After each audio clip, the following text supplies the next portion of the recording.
বিটিআৰত আদানী মাটি দিয়া নিদিয়া তাৰ লগত বিশেষ এটা প্ৰক্ৰিয়া লুকাই আছে। অসমত আমি ৩,০০০ মেগাৱাট থাৰ্মেল পাৱাৰ উৎপাদনৰ বাবে আমি এটা উদ্যোগ স্থাপন কৰিম আৰু এই উদ্যোগটোৰ বাবে নিবিদা হ'ব। নিবিদাত আৰু কেইবাটাও গ্ৰুপে প্ৰতিদ্বন্দ্বিতা কৰিব আৰু ইয়াত ব্যয় হ'ব ৪০,০০০ কোটি টকা, 40,000 crores। আমি ভাবিছিলোঁ যে জাগিৰোডৰ দৰে সমান ইনভেষ্টমেণ্ট এটা যদি কোকৰাঝাৰত হয়, তাৰ ৰাইজে আমাক আদৰণি জনাব আৰু বিটিএডিৰ উন্নয়নৰ প্ৰক্ৰিয়া ত্বৰান্বিত হ'ব।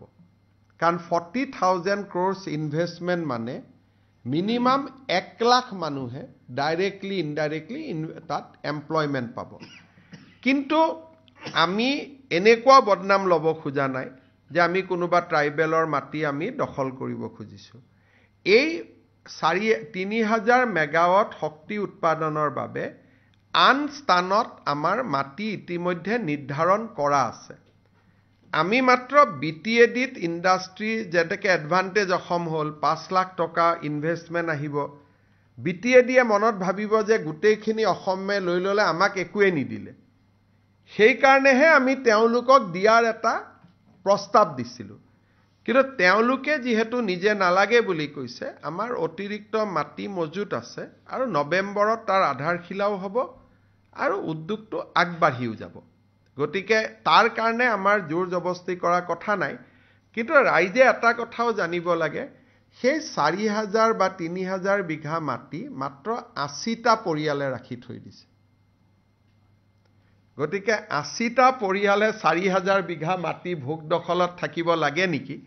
গতিকে মই আহ্বান জনাম যে তাত আদানী নহয়, অন্ততঃ মেডিকেল কলেজ হওক, ইঞ্জিনিয়াৰিং কলেজ হওক, কিবা ভাল কামত সেই মাটিখিনি ব্যৱহাৰ হওক। কিন্তু আমাৰ পাৱাৰ প্ৰজেক্টৰ কাৰণে আমাৰ এনেকুৱা কোনো বাধ্যবাধকতা নাই যে আমি তাতেই যাব লাগিব। অতিৰিক্ত 2 মাটি আমি ধুবুৰী আৰু গোৱালপাৰা জিলাত আমি ৰেডি কৰি থৈছোঁ।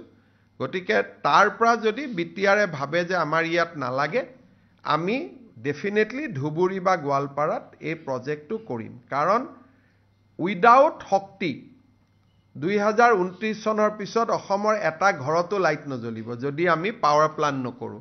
আনকি বিটিআৰৰো এটা ঘৰত লাইট নজ্বলিব যদি আমাৰ পাৱাৰ প্লান্ট নহয়। কিন্তু এইখন চৰকাৰৰ নীতি যে আমি ক'তোৱে জনজাতীয় লোকৰ লগত সংঘাত নকৰোঁ। তেওঁলোকে ভাল পাব বুলিহে আমি প্ৰজেক্টটো তাত লৈ গৈছিলোঁ। নহ'লে ক'ব আপোনালোকে জাগিৰোডত কৰে, গুৱাহাটীত কৰে, বিটিআৰত একো নকৰে। আমি সেইকাৰণেহে গৈছিলোঁ।